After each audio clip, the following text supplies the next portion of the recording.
this being shared on the Colorado Festival of Horror page? Yes, it is. We are live on the Colorado Festival of Horror page there, Brian. Oh, man. Here we go. We are live. And this is a long intro.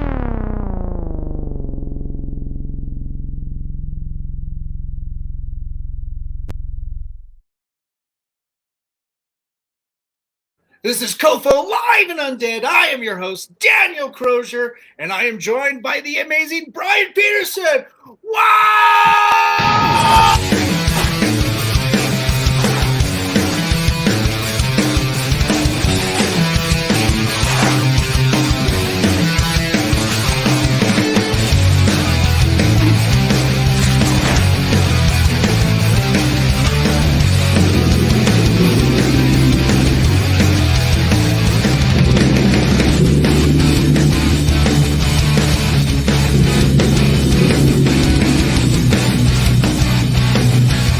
You write something on my face?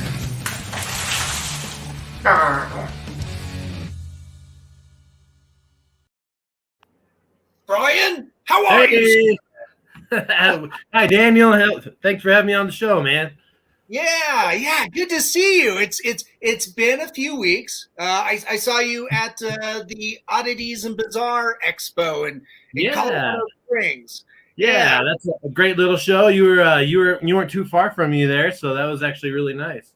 Yeah, most definitely. We got to hang out a little bit and chit chat with our favorite puzzle tattoo guy, the Enigma. Yeah, right next to the stage, we got to see all the good stuff right there.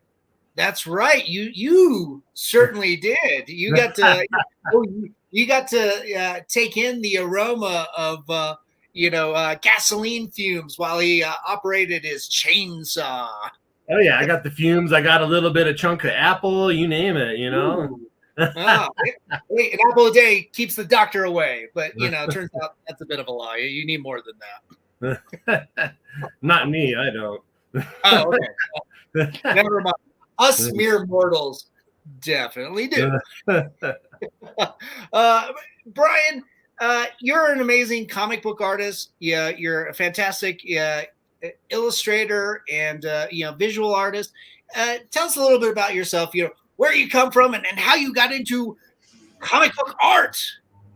You got it. So, I've been an artist for my whole life. Love to do different types of art. For years and years, I tried traditional art, doing just fine art kind of stuff.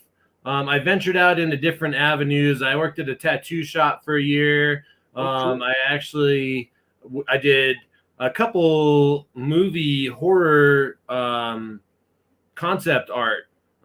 For two different movies, I worked with the guy who did stuff on the Sci-Fi Channel, and I did some pretty much pro bono concept art. But I've tried all different kinds of artistic avenues. I've always had a love for comics, and I've always had a love for horror. So eventually I just kind of took everything that I love, the comic style and the horror stuff, and I just mashed it together and started doing my art thing with that.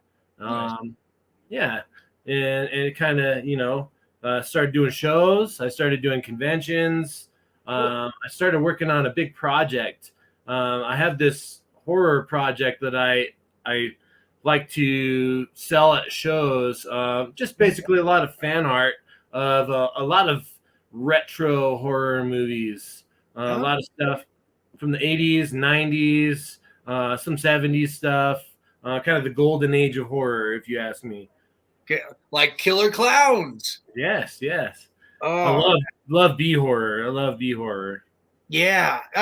This is such a classic film, and what a great visual too. It's so lively and colorful. Oh yeah, and the clowns are so evil looking. I mean, even though that movie, like you watch it now, it's not scary at all. But all of us, we were probably somewhere in the 5 to 10-year-old range when that movie came out, and those clowns are pretty terrifying back then when you're that age. Oh yeah. Another fun, terrifying clown Pennywise. Oh yeah. Yep. Gotta love Pennywise. With this piece here, I wanted to do a good Pennywise piece. Mhm. And I couldn't decide actually which Pennywise I wanted to kind of pay tribute to. Of course, I'm a classic horror fan, and I Yeah. love the classics. I love all the old school stuff. But I was really, so when I did this piece, I had to watch the new Pennywise. I did this one right when the new one came out. Nice. And I was like, I'm not going to do a Pennywise piece until I actually see the new movie. Okay. And with this one, the new Pennywise, Bill Skarsgård. Yeah. Holy cow, man. He put it on for that role.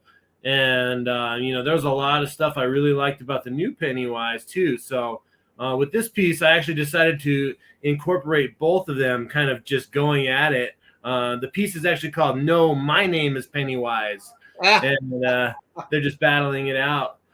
Nice. Oh, that's so cool. Yeah, this is a fantastic piece. When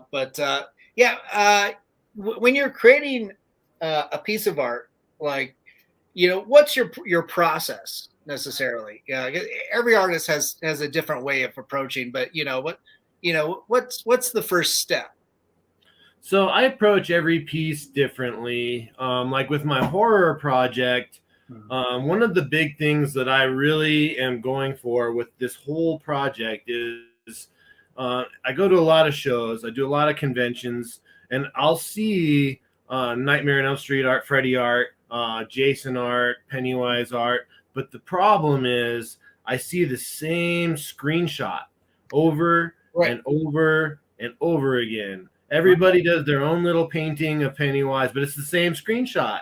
Everybody does the same painting of Freddy, but it's, I got tired of seeing, I love seeing everybody's art. I love seeing everybody's style. I love it. Art is my life. But as an artist, I wanted to step away from seeing the same image over and over. Everybody puts their own little twist on it, but it's still the same thing. So with each one of these horror pieces, I literally created them from scratch. I wanted something different, something that nobody else has done, a different pose, a different look. And that's kind of where I start with all these. So I do a little teeny sketch about this big of kind of what I'm thinking just to lay it out. And then I blow it up really big and I re-sketch it onto a new piece of paper, and then I just detail the heck out of it. But everything I do for this particular project, I want to be fresh. I want to be new, just to do something different. Yeah. Oh no, it's pretty cool. Yeah, going back to like stuff from the 80s, of course. I love that you're doing stuff not just horror specific, but kind of horror comedy, something like Beetlejuice, which is more of like a little bit more of like family friendly type Tim Burton film. Well, yeah, I try to touch all bases. Like I said, I like to keep to that retro phase. Yeah, that's pretty cool. And then of course you've got Ash, from Army of Darkness. Oh yeah, I'm a huge Bruce Campbell fan. I had to do a Bruce Campbell piece for sure.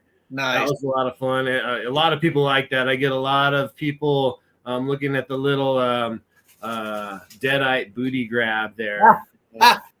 I get a lot of attention to that, and I smile and laugh every time. Nice. Yeah, kind of a little bit of a cheesecake type piece, right?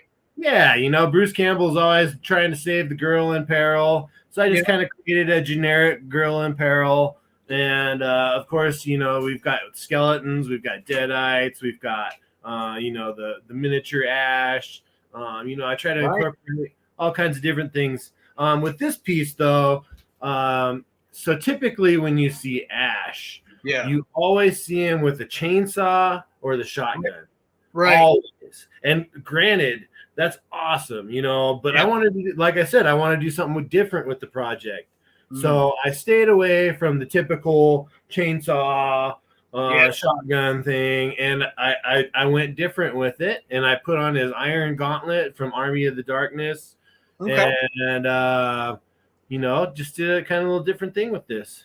Nice. Oh, that's pretty cool. Yeah, it's got a pretty unique flair to it. It kind of makes Ash feel more like a superhero of sorts with the that iron fist that he's got in there. Honestly, I can't think of too many pieces that I've ever seen where they actually incorporate that Iron Gauntlet. Right. That's it's such a cool piece. Now, you've also been working in the comic book fields, right? Doing like covers and stuff like that. Yeah. What would people have seen you produce in that realm? So a lot of the stuff I'm working on right now is for more independent publishers. It's not really on the rack comic book stuff yet. I'm still working towards that. But that's not really my ultimate goal. I just like working in comics in general. The biggest thing that I've worked on that people might know me from is Lady Death, for sure. Yeah, so I've done a Lady Death piece. That was actually the very first comic book cover that I ever had published. Nice. So it was cool. It was actually that piece in particular, I had to follow through for over 2 years to get out. I've met Bryan Pedersen, the creator of Lady Death. I've met him at multiple Comic Cons. Nice. And, cool. I worked on meeting him and just socializing a little bit and kind of introducing him to my artwork. And I eventually decided I asked him, I said, do you ever accept artwork from anybody? I was like, do I have to be a professional comic artist or is anybody okay to submit? And he said, he's like, anybody can show me Lady Death artwork and it's totally fine. He's like, I can't guarantee you it'll be approved, but you can always show me something. Cool. So I took a time and I tried to come up with something, and a year later I brought it to him at Denver Comic-Con and nice. Yeah, presented it in person, and it stopped him in his tracks. And he had to we had a whole line of people, and he had to kind of sit and take a look at it for a minute. And he thought really, really hard about it. And he said, this is really, really nice. But there was just a few things with it. He's like, I just can't quite use it, but it's really, really good. So, I was a little defeated. That was my first effort towards putting something into comics. So, but I knew I could do it. So I tried again. I did a second try, a whole new piece, started over from scratch, brought it to him the next year at Denver Comic-Con, presented it to him, and second I showed it to him, he's like, wow, this is nice. This is good. I love this. And that was pretty much history. He went for it for a cover. We put it out. It sold out in the first day. Nice. And then I started just working towards some other stuff, and that's kind of how it started. That's great. That's a really good story, because so many artists, they present their artwork and stuff, and it sounds like Bryan was incredibly supportive of what you were doing and everything, but at the same time you had to turn it down for that first incarnation, and then but you kept going and you did another one. Did he give you any pointers or suggestions, or did you just take the initiative and it's like, okay, you gave me a little bit of feedback and I'm going to go redo this? Honestly, I didn't get a whole lot of feedback. It was just like, what he said to me was, you're so close, but not quite. And that was about all he left me with. So I had to go back to the drawing board How and figure out. I was like, okay, what do I Yeah. think is wrong with this piece? What can I improve upon? Yeah. And went back for it, gung ho, and put everything I had into this Lady Death, and Yeah.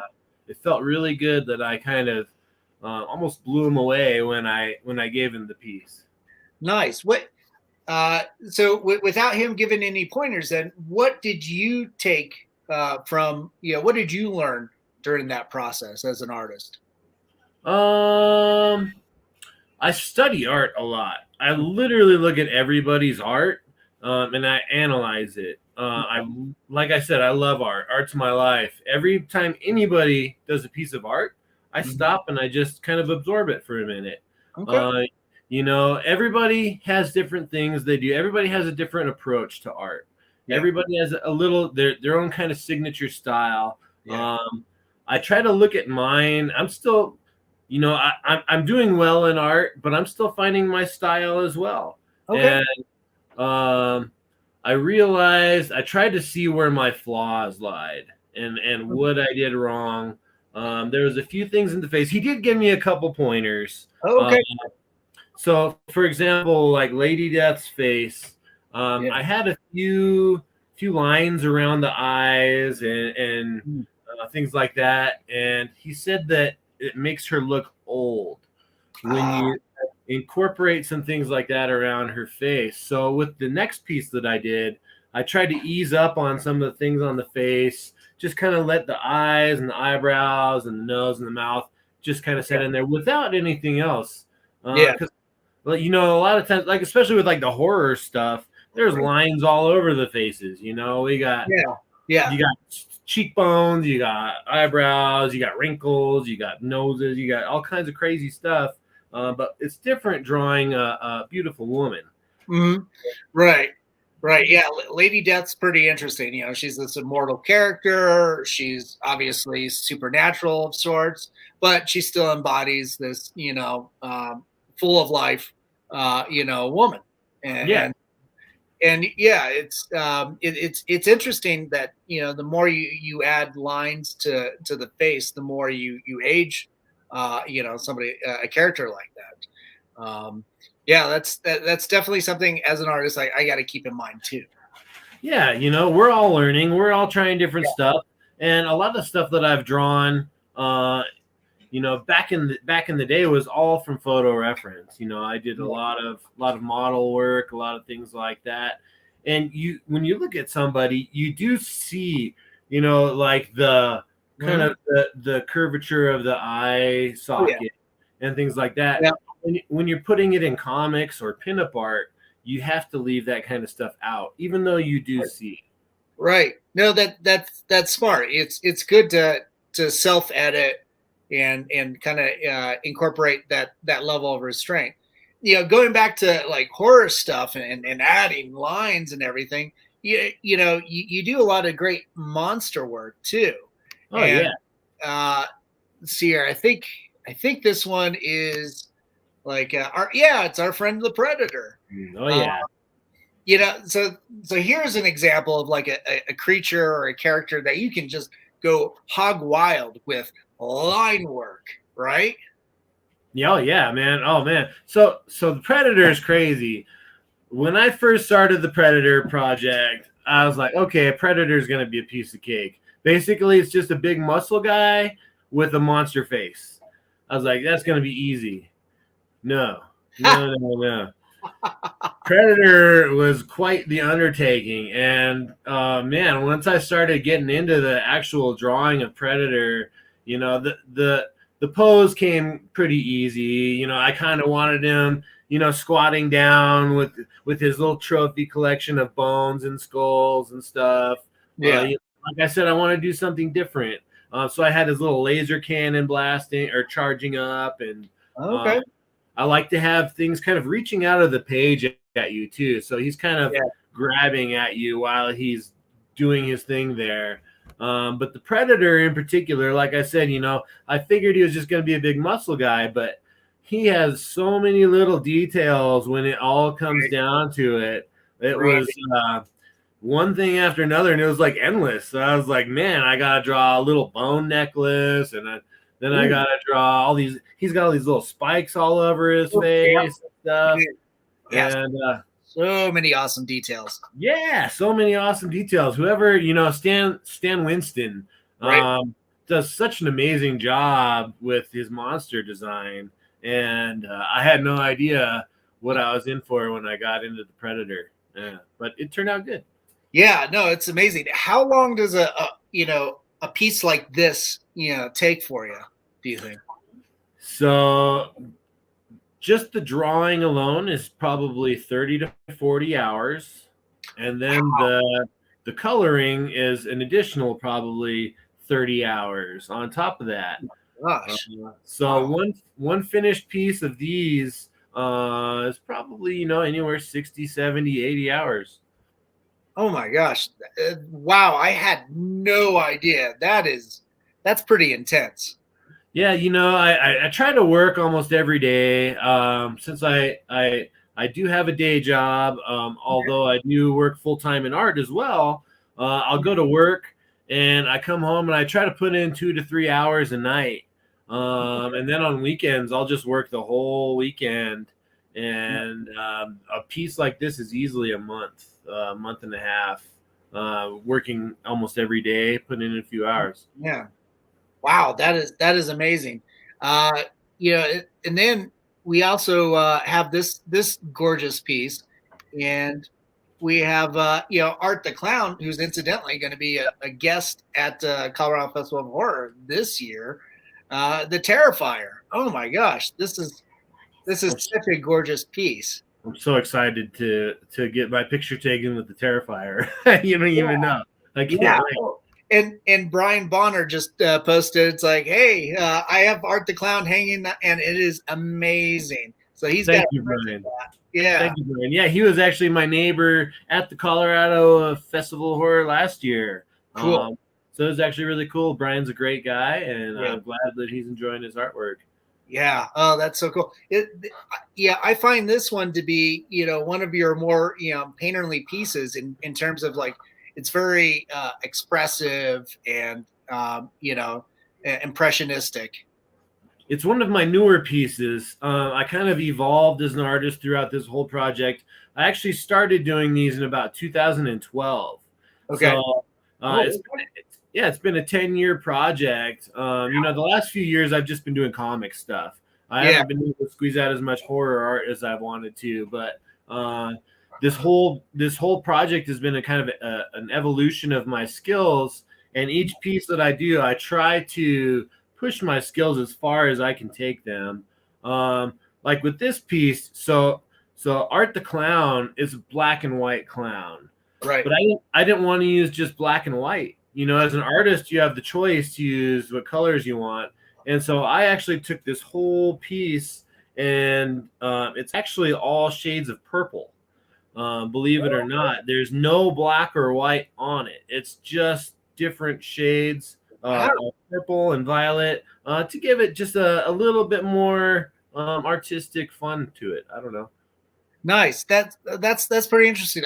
I've talked to artists that when they approach black, they don't use black. They use like a burnt umber, or they mix a couple like a red and its opposite together to get something that's just off black, and then and work away from that to get your highlights and everything like that. But yeah, that's a great approach. And this is this all digital, or are you doing like more traditional first and then going digital? I do it all traditional with the lines. Everything is drawn with pencil, and then I ink it with pens. It's all drawn fairly large size. I actually do my pieces 12-inch by 24-inch. Jeez. So they're pretty big. Most people stick to smaller size artwork. I always feel like when you put that on a wall, it doesn't really fill the wall at all. It kind of just looks like a little sticker on the wall. So, Sure. I went a little bigger with this project, and each piece is kind of a tall slender looking piece. Yeah. For a great looking panel effect on the wall. But yep, it's all drawn traditionally, and then I go into it in Photoshop and I use a digital airbrush on everything. I've tried different brushes, and once you go digital, it's a hard step to go digital. I did a traditional for years, watercolor, pastel, oil paint, you name it, and I love all of those. But digital is on a whole nother level.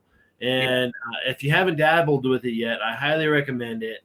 But you can pick any type of brush that you like to use, and you can do your whole kind of style with it. I like the airbrush because it allows me to do kind of softer blends.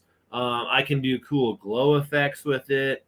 A lot of just kind of thin layer paintings, I guess. Nice. Oh, that's cool. Yeah. Yeah. Can't wait for you to meet Art the Clown in person and then get this signed.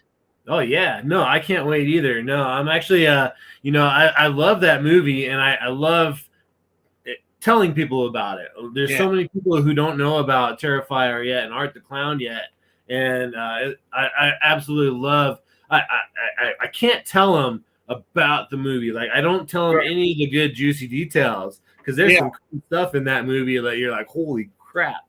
Right. But I like to. So for anybody who hasn't seen Terrifier, it seriously has one of the most craziest scenes out of any horror movie, hands down. Yes, it does. Oh man, yeah. It is a splatter fest. And the fact that it's in black and white just makes it. I think that the more visceral. Oh yeah, definitely. Oh, it's very visceral. That movie leaves you unsettled when it's over. Like, you'll watch the whole movie, and then when it's done, you're like, what? Yeah. Yeah. And they have the sequel coming out. I think it's pretty soon. It's supposed to be Halloween or sooner. But it's going to be in October when that comes out. Ooh, man. Holy smacks! Yeah, that's gonna be phenomenal. Man, that's so cool. So you've been doing a lot of the convention scene, and of course, with COVID somewhat subsiding a little bit, we're getting back out to do events and stuff. What can you reflect on what has changed for you as an artist going to conventions, pre-pandemic to post? What are the crowds like? Oh, it's been kind of a weird wave. It's like surfing, the waves come and the waves go. Of course, I took 2020 off. 2020, nothing happened. Nobody was doing shows. There was no conventions. I've been doing shows since 2015. So that was like my 6th year or whatever on the circuit here, and it was a little hard year. But actually, that year that the shows stopped was kind of when I really picked up on comics. Okay. I had a publisher pick me up, Big Dog Inc., and they've been providing me with a whole bunch of work since. So no matter what, even when I don't have shows going, I have work coming in literally consecutively. Like, one piece is done, time for the next, and on and on and on. So that year was a weird year, but it was a good year as well because I got to really kind of get my foot in the comic industry. Nice. With is it Big Dog? Is that right? Big Dog Inc. Yes, that's right. With Big Dog Inc., what kind of work are you doing for them? What kind of comic book art are you doing? So Big Dog Inc. is they do a lot of it's all female powerful characters, kind of, if you know Zenescope comics, Zenescope. We're very close to basically being like a Zenescope. All the characters are strong female leads. They're pretty, but they are kind of like warrior women type. things, and yeah, a little bit of cheesecake, I suppose. A little bit of cheesecake. For the most part, Big Dog tries to keep it a little more tasteful. Not Okay. so many like topless covers, things like that. It's been a great ride. You know, they push me and they've pushed my artistic limits in ways that I wasn't quite expected to push them. Okay. You know, a lot of the stuff that I get asked to do isn't typically what I would normally think of doing. Like the last year and a half, I've started doing some like Wild West comics, things like that. Cool. And I'm not so used to drawing like Western girls and things like that. And it kind of helped me broaden my abilities for pretty much anything, you know. Yeah, yeah.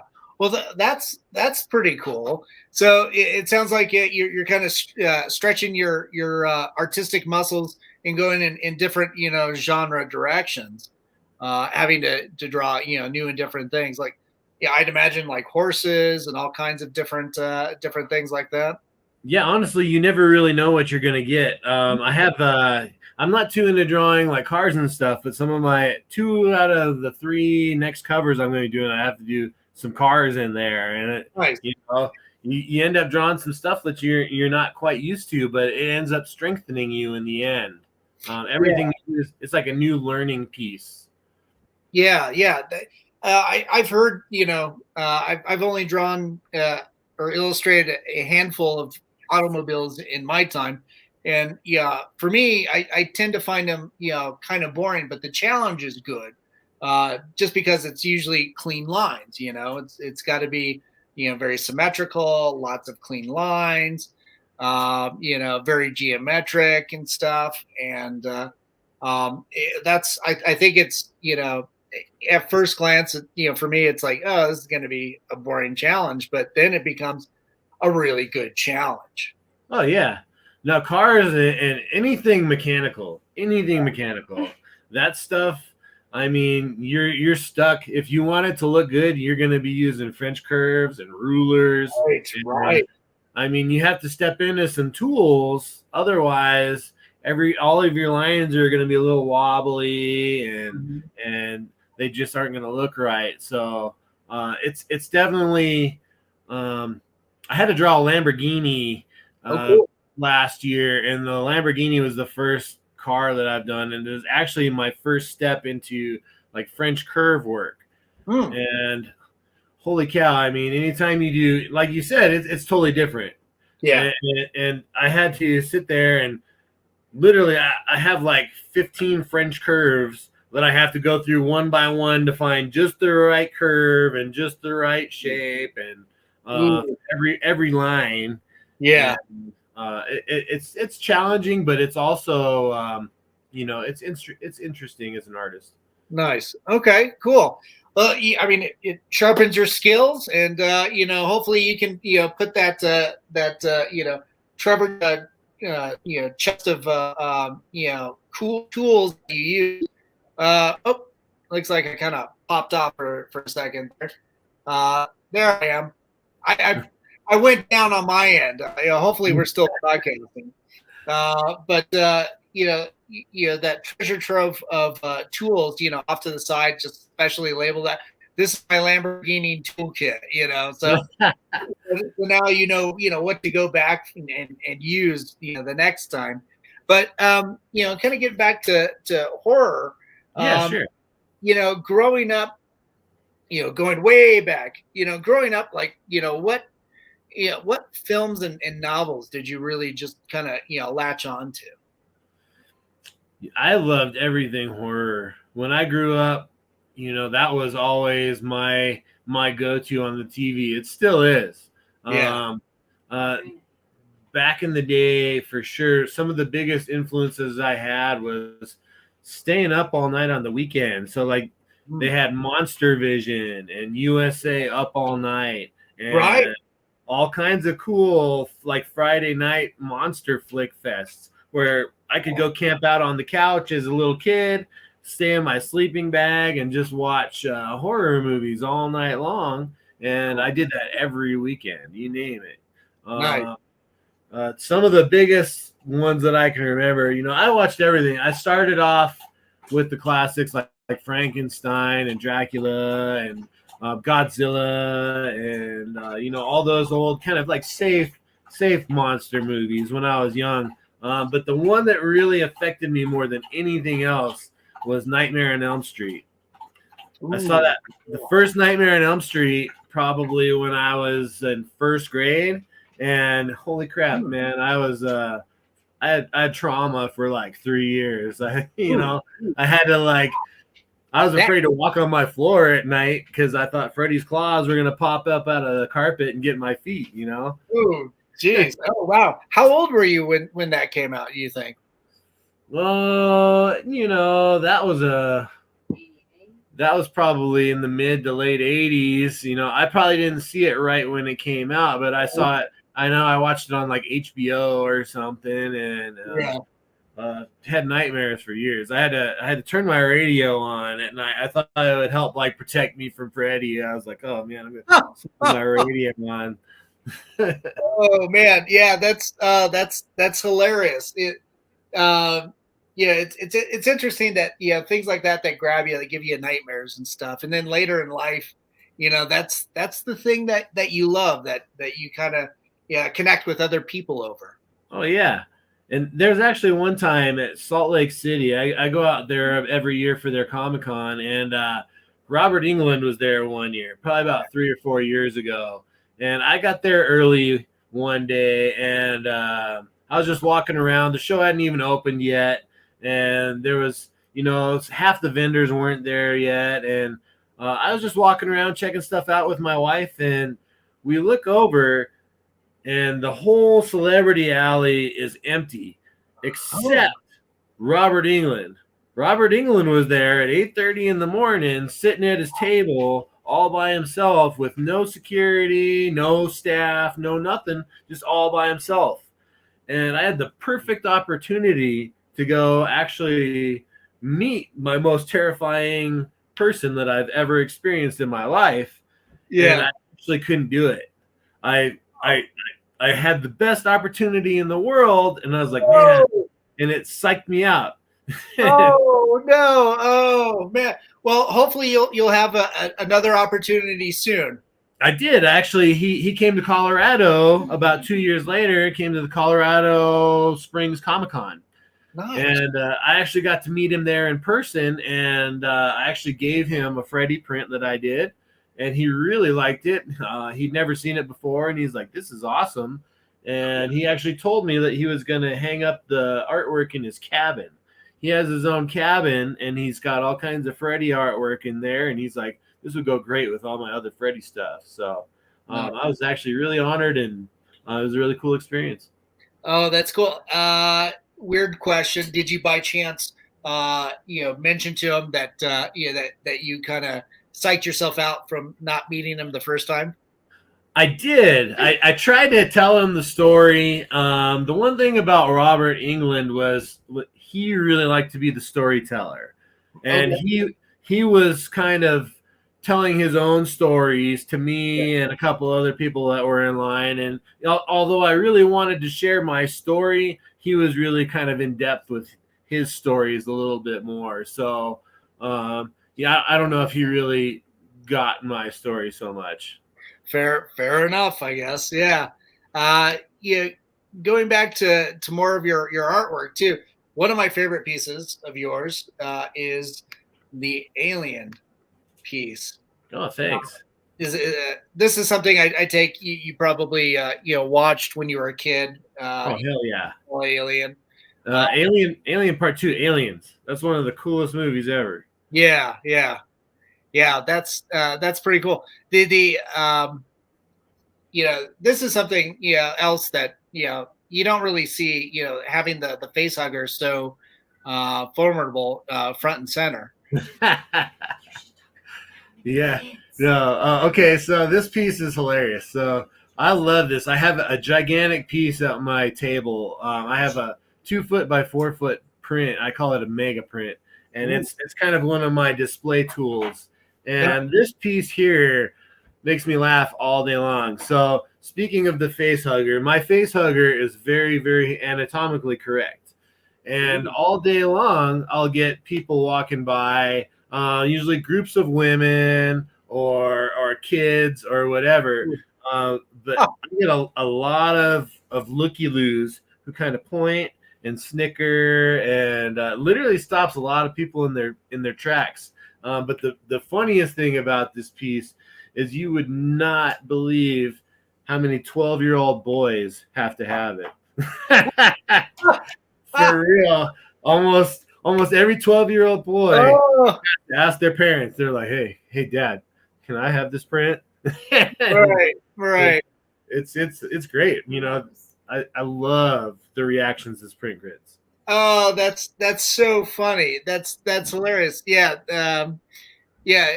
Obviously from a distance, you know, that's the first thing you see on the face hugger, you know, the anatomy.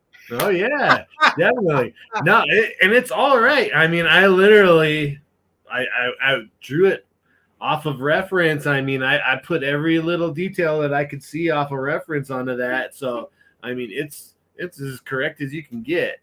Nice. Oh, that's hilarious. That's so awesome, man. So, you know, with our times, we starting to wind down. But what you know, what's your next project that you're working on? If you can, you know, talk about it. You know, I'm working on a lot right now. I usually keep more than one thing going at once. I'm usually working on 3 to 4 projects at a time. The next horror piece I've got going, and it's been on my drawing board for a while. So a lot of people have probably heard me bring it up at the shows because, like I said, I'm doing mostly comics right now. But the next piece I've got that's in progress is Gremlins. Ooh, cool. Yeah, you know, it follows the same retro thing. It's going to be a really fun creature piece. I'm doing a Gremlins 2 piece, so it's not the basic Gremlins from the first one. It's a lot of the wild and bizarre Gremlins that were very enjoyable from the second movie. Yeah. Other than that, you know, basically I just have publishers hitting me up for more covers, more pinup girls. Okay. So, you know, I got a list of those. That's cool. You know, yeah, any with you know, you doing Lady Death, you know, can we expect any like Red Sonja or Vampirella? I've actually, you know, I just got my foot in the door with Dynamite recently. I do have a cover coming out with Dynamite Comics. I'm not too sure when. It was, you know, it could be any time. But it is going to be official. And, you know, I'm hoping once that comes out, you know, hopefully it does well enough to where I can get led on to some more Dynamite projects. That's so cool. Yeah. And, you know, as far as like, you know, conventions and shows, you know, where can people see you next? You know, I got a lot of stuff going in Colorado this year due to like the gas prices, things like that. I don't really want to travel that much this year. Also, you know, it's kind of a weird, it's kind of the start of another recession, I guess. So things are slowing down a little bit. So this year I'm just going to kind of keep it local, I think. And then next year I'll go back out and branch out a little bit. But I'll be at the Colorado Springs Comic-Con this year. I'll be at Denver Comic-Con or Denver Fan Expo, whatever it is. Of course, I'm going to be at the Colorado Festival of Horror. Very excited. Honestly, it's the most excited show I'm looking forward to. I mean, I cannot wait to meet Art the Clown and see all you guys, you know, everybody there. All of you guys are like my con family now. You know, I see you all the time, and all the other guys from Colorado Festival of Horror. So, you know, those are some of my bigger shows this year. But you know, I'll be all over Colorado.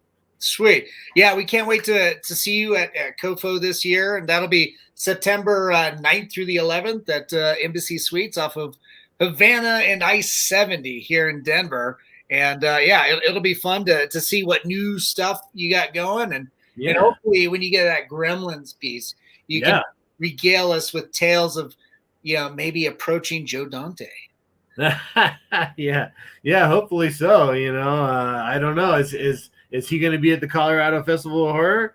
Not this year, but that leaves to future years where maybe we can bring him out. Oh yeah. I think he might be. I know there's kind of a kids friendly animated series going to HBO Max about Gizmo. Oh really? I Yeah. haven't heard anything about that. Yeah, so I think he's a part of that in some capacity, and so hopefully that just means maybe another film is. Well, there is Gremlins 3, and it is in production. I think Ron Howard is directing it. I'm not 100% sure. I'm not a huge Ron Howard fan. He makes decent movies. Don't get me wrong.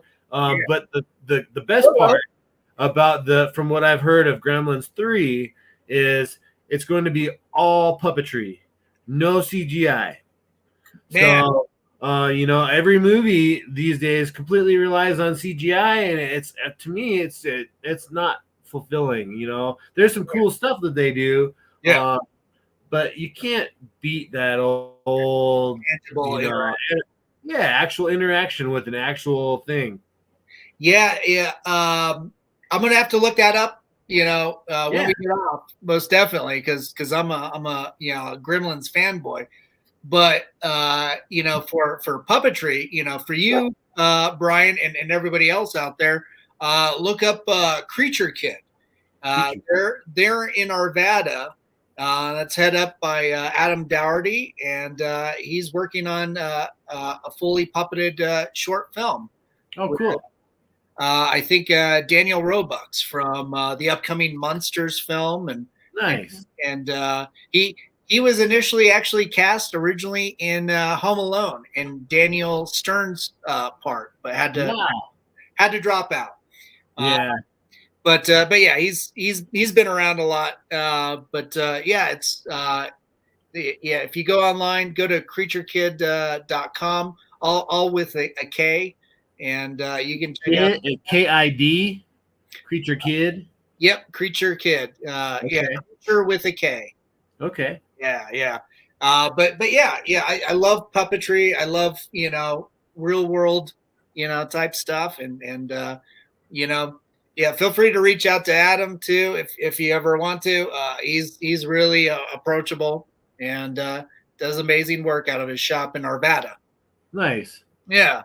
Yeah, I've probably seen it. Do they hit the convention circuits at all and show off stuff or anything? Do you know? A little bit. I think Brian Botter ended up interviewing him a couple weeks ago at I think Comic Fest Starfest.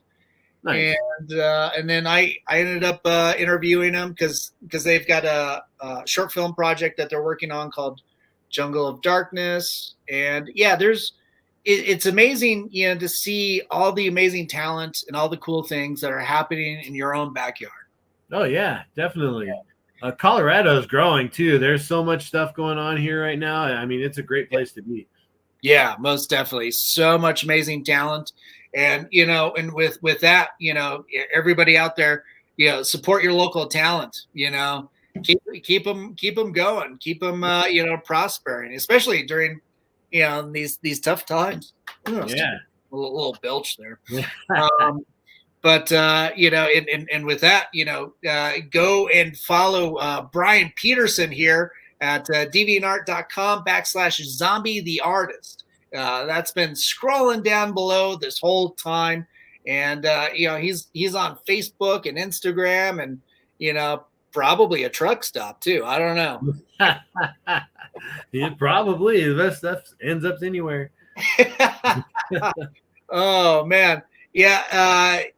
Bryan, thanks so much for coming on and talking about your art and your process and sharing all the magic that you create to enrich this world.